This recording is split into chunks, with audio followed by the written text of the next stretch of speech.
Manchester United 2, Crystal Palace 0. Really pleased with the victory there for Manchester United.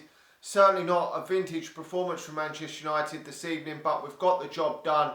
2 goals and a clean sheet. You can't ask for a lot better than that. I mean, it would have been nice to have seen a couple more goals if I'm picky, but we didn't play well enough to swat these aside today, which is the only disappointing thing, because it's so tight at that top 4 race that it could well come down to goal difference, and we've only equalled Leicester's result.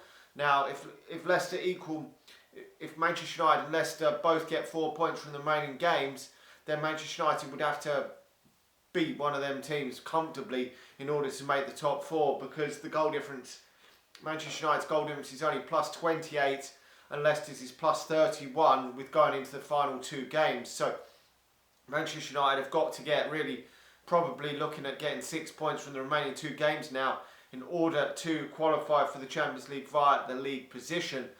Now, started off sluggish again, Manchester United this evening, which is disappointing because it's becoming a common theme in these last few games. And I did fear the worst, to be honest. It's taken a long time for Manchester United to get into their groove. We've got in the groove before half-time, and a nice taken goal by Marcus Rashford. Nice to see him starting to get back along the goals again.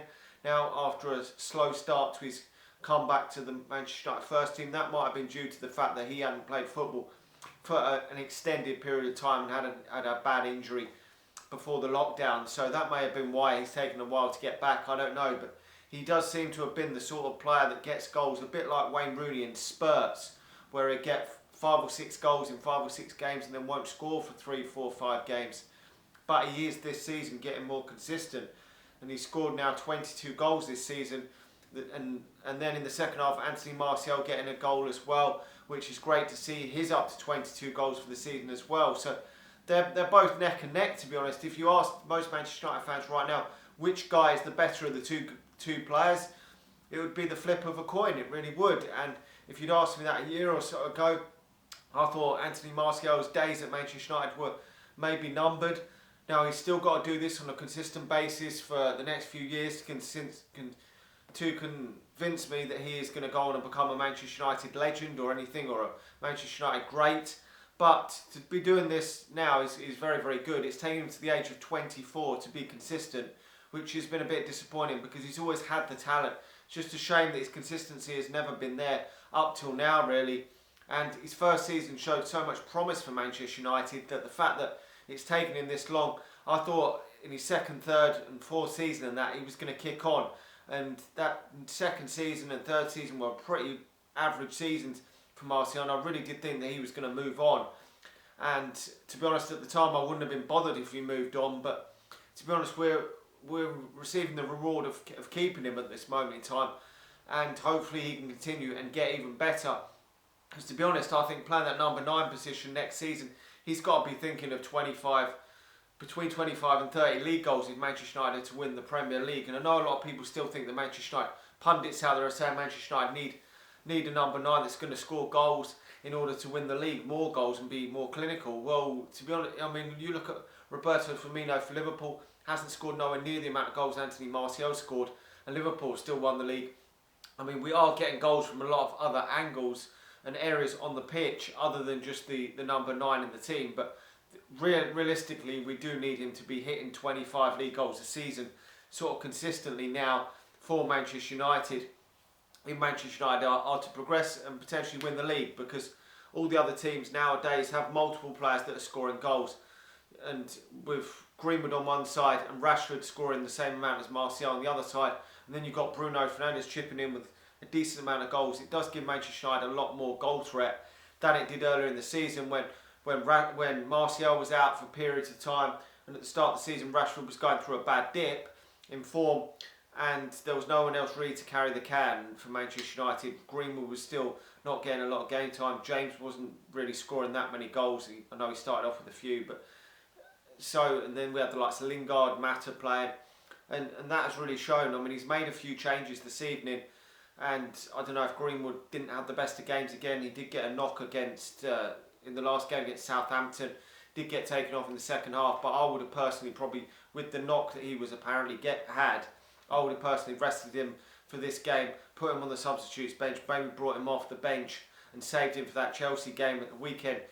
Dan James, it was surprising, didn't come off the bench, and it was Jesse Lingard that come off the bench. I was a bit surprised about that, but will Mason Greenwood be dropped to the substitutes bench against Chelsea? Probably will be. There will probably be a rotated side, I would expect, in that game, because he's probably seeing that the Champions League spot is more important. But if we could go out there and win this trophy and get the Champions League and maybe win the Europa League as well, that would be one hell of a season for Manchester United, considering how bad even after that Southampton game, likes of fucking Craig Burley, people like that, were completely writing Solskjaer off, writing Manchester United off, and it is crazy because Manchester United have definitely turned a corner now.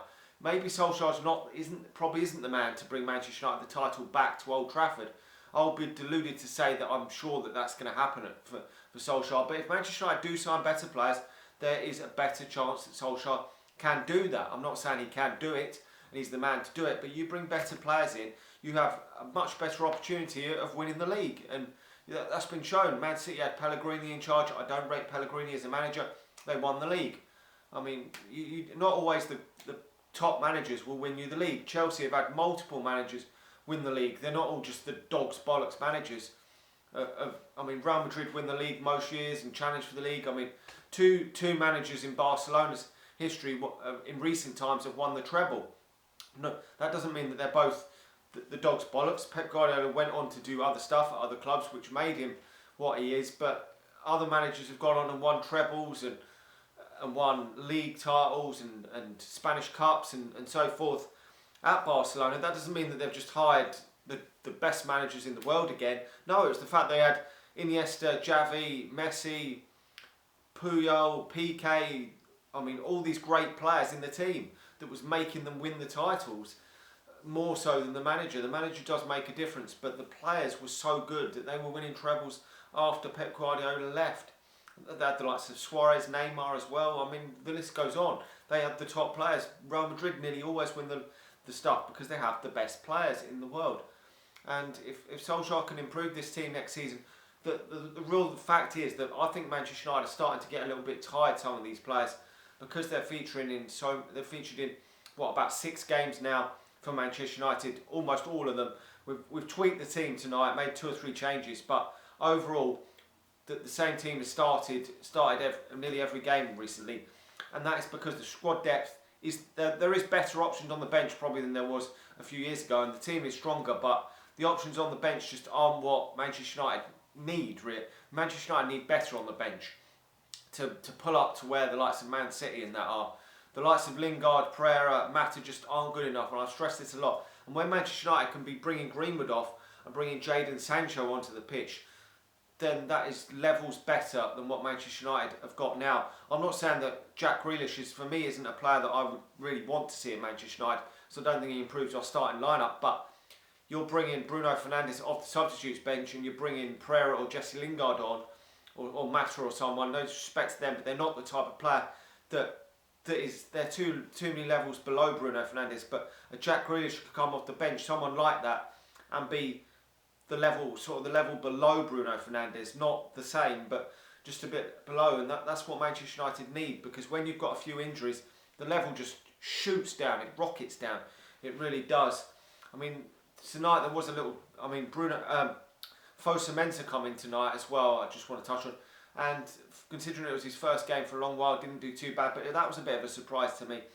And it does show that our fullback options, when we get a couple of injuries, is a bit thin, because he obviously doesn't rate Diogo Dalot, so he's playing Fosa Mensah instead, which, I don't know if he could have played Ethan Laird, someone like that, probably didn't want to take the risk because of him being so young and inexperienced. But Fosa Mensah has played in the Premier League for previous clubs, Crystal Palace as well, he played for them for a while, and he obviously doesn't rate Dalot, so Dalot will probably go. There'll probably be a clear out in the summer, and that's just the real showing tonight, the lack of that depth there at the fullback position, because we've had 2 fullbacks injured at left back, and then you don't know who you're going to bring in. The right back cover isn't actually there at the moment, but Ethan Laird could come in to cover that next season. But we do definitely need to get cover, and tonight I was worried that when that equaliser went in, and it was thankfully given offside by VAR, which was right to be given offside, I really feared the worst, because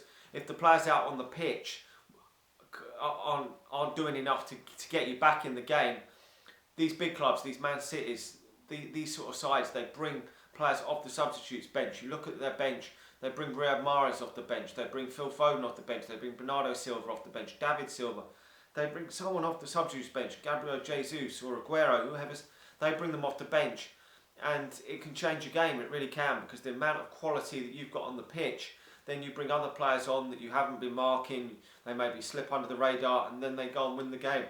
That's how Manchester United used to be. We used to be able to bring the likes of Hernandez off the bench, Berbatov, Tevez, or whoever it was would be sitting on the bench, and Manchester United would sometimes be losing 2-0 in a game. Second half, bring a couple of substitutes on, throw the kitchen sink at it, 3-2, the game ends, Manchester United win. And we just don't have that at the moment. And if plan A is not working, it does worry me a bit. And there will be changes for this FA Cup tie, but we will have to wait and see.